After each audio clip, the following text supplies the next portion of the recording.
Welcome everyone to Knox Makers. You might have noticed we had a grill out tonight. It's because it's our 13th anniversary. If you haven't heard the story, this started with someone on posting on Craigslist saying, does anyone want to get together and talk about making stuff?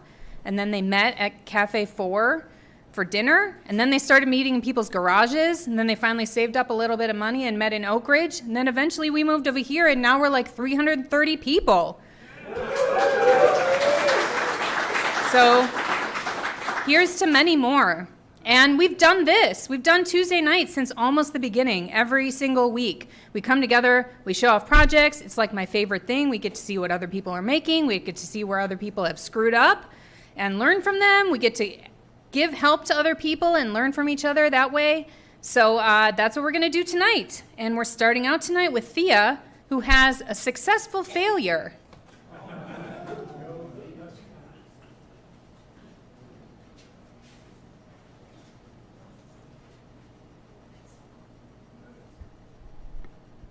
So a little bit of background. Knitting 101 is basically just knit purl. You learn the first 2 stitches and you can make a flat piece of knit. Knitting 102, you learn how to turn those 2 stitches into something a little bit more, usually a cable or a lace. So this was my first attempt. It's a single cable with 1 twist. And that turned out actually pretty good. It's a little wristlet.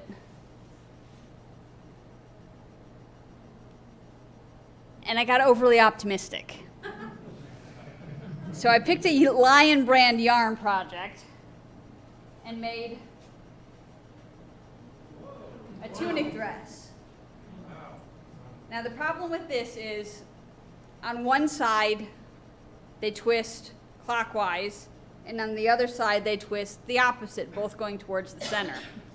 And then you have this center one that actually is a 3-part braid. And it took so long, actually 2 years to complete, because I kept getting burned out and setting it aside. And the only advice I can give anybody on a long project is when you set it aside, write down the pattern row you left off on. Because you can see here on the back side that the entire pattern is supposed to go over, under. Oh. And I need to back up a little bit.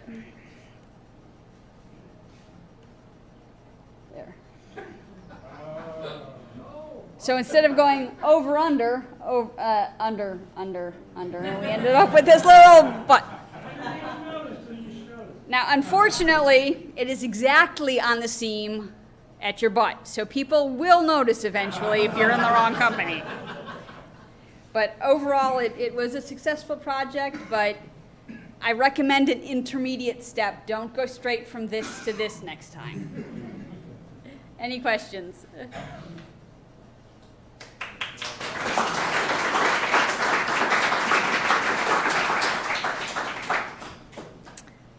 Next up, we have Tracy, who's going to show off a very special 3D cake.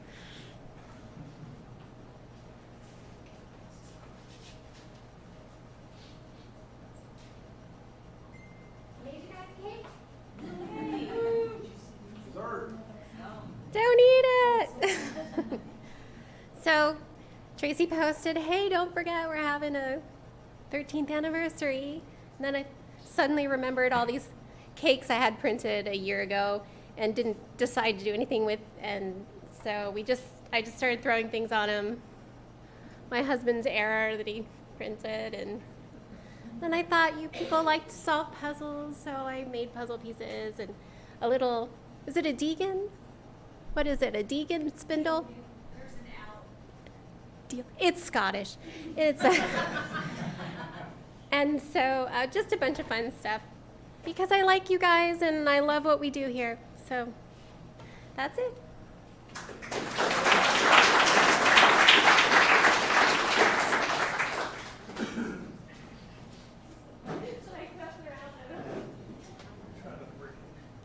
Maybe we'll put it on the show-off shelf afterward. Next on our list, we have Amos, who's showing off a saw thing.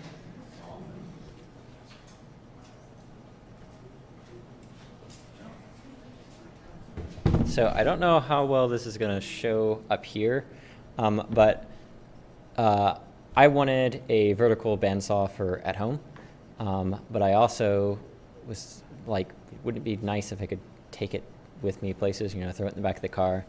And I saw, I think this was 2018, 2019, I saw a video that Adam Savage was doing where he took a porta band and then built a little table around it. And I was like, that sounds cool. Maybe I'll just do that. But then I found this company called Swag Off-Road that has these little tables that you can just buy for porta bands. And I was like, I don't really want the project. I just want the finished result. So I'll just buy that. And so I bought that and the porta band at the same time. And I have a preference for cordless tools instead of corded tools. And so I got that, and I was like, okay, so normally with the corded tools, they have these little pedals, and you take the cord, plug that into the pedal, and then plug the pedal into the wall, and then when you press it, it makes the connection, and the saw turns on, and you just, you know, zip tie the trigger. My thought on the cordless tool was, I'll use a 3D printer, and then make a little adapter that the battery goes on, and then when you press the pedal, it will connect up to the cord. But the problem is that if you press the trigger and then plug in the battery, it doesn't turn on. There's an interlock of some kind. So I had to come up with a mechanical solution to actuate the trigger. And I started this in like late 2019 and then put it on the shelf and didn't touch it, and then finished it just like last week. So what I did in 2019, I bought this little toggle clamp from Adafruit, and maybe I can finagle it under the camera. There you go, toggle clamp. So it's like a PCB hold down clamp. I cut off the end of it, put a bolt through it. I also had a coworker who was moving on to another job at the time and cleared out their office, and they had a filing cabinet was going to the dumpster. They had these little like aluminum divider bars to divide up the filing. So I grabbed those. I'm like, that's stock. It's going to go in something later. And it did. And so what Adam Savage did to give throttle control on his porta band build, he had a little bar that just went across the trigger and you pulled down on it, and that controls the throttle. I did the same thing here. And for the pivot, I used more of that band material.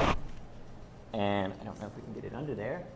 There's the pivot. It just bolts to the saw. I had Joe help weld that up, and it's got a rivet nut that acts as the pivot, and then a parallel linkage and some string, and then from the front side, you can just toggle it on like that, and it turns on, and you can toggle it off, and that's basically all there is to it. I think there's a short little thing here that I can show so it's a little bit easier to see what all the components are.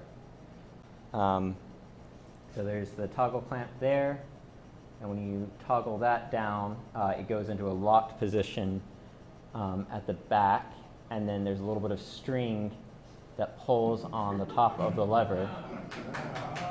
And so, yeah, you toggle it on, and it goes like that. So yeah, that's basically all there is to it. But yeah, it's one of those projects that just sat around for forever and then finally went to it. And I didn't intend for it to be a project, but sometimes you get projects when you don't want them, so.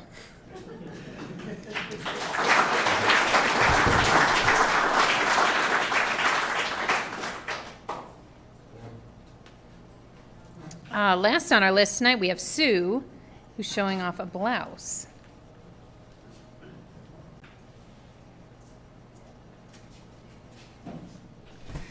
So I was in the business office, and as such, I had a lot of plain colored t-shirts, if you will, because that matched a multitude of jackets and scarves and whatnot, you know, and it was just fine.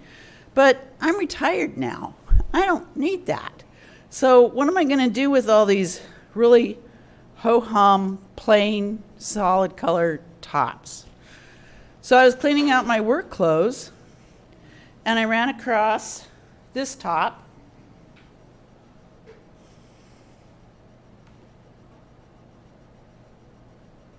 And all it is using is French knots to do some embroidery on it. And I thought, that's really cool.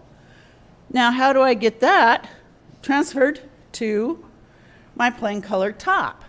A couple weeks ago, I talked about using the styrofoam board and using pins and piercing the paper, and then that would be, and I did that for all the holes, and it just got way too confusing, and I just like, no. So, like the other makers before me, I put it away for a while and, and thought about it. And so then I decided, well, heck, what I would do is just do the ones that have a very solid path. I do the main ones, and that worked out, and I used a water-soluble marker on my new one to mark them. So I used the pins, and I'd pull this up so I could mark them directly onto the other top. And that worked ever so much better. And then around the collar, I just kind of, whatever looked right. And this is what I ended up with.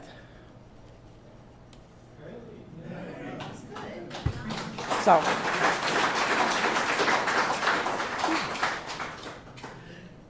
Yeah.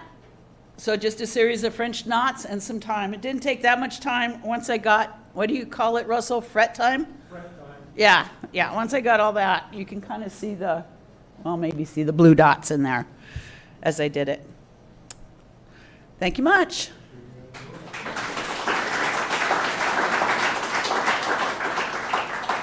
It's a good way to practice all your French knots. Yeah, it was a lot of practice. Did I miss anyone? Does anyone else have show and share? Yeah?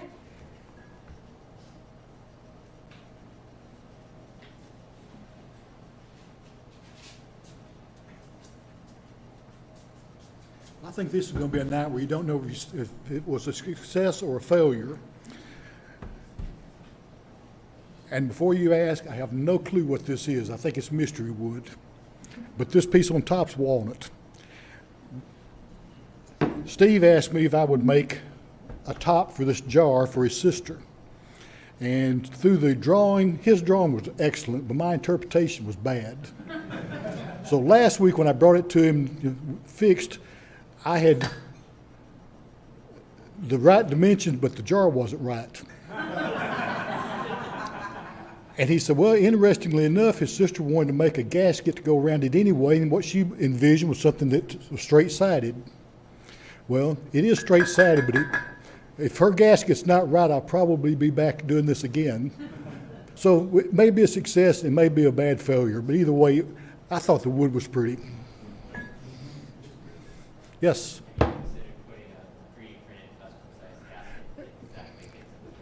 Now that's an idea. Very good idea.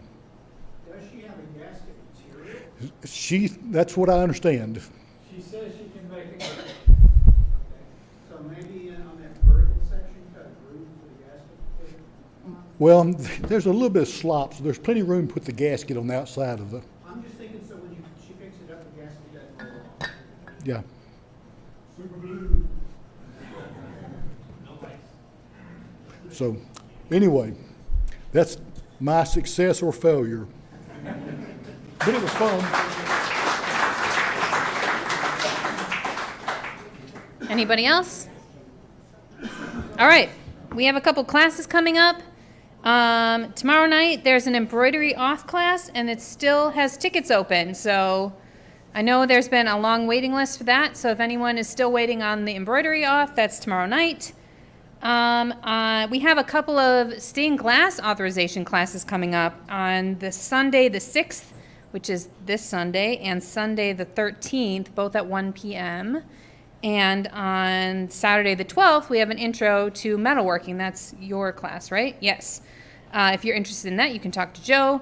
Sean's teaching the glass class, and Sue is teaching the embroidery class. And then tonight, after this is all over, probably in about 10 minutes, we will have a new member onboarding. If you're interested in membership, if you're a trial member, or if you just want to like hang out in here and hear us talk more about Knox Makers, of course you do. We have new member onboarding in here, and that's required if you want to become a member. You do have to take it. So we'll let everyone else clear out, and then we'll start that in a little bit. Other than that, we need a couple volunteers for the normal stuff. We need someone to empty the trashes. Anybody? Thank you. We need someone to change the front air filter. Thank you. And there are some cardboard boxes out by the front door that need broken down and put in the dumpster. So thank you very much. And there's also more food left, so if you want seconds or if you want to take a plate and make a plate and take it home, you're welcome to do that. Otherwise, go make cool stuff.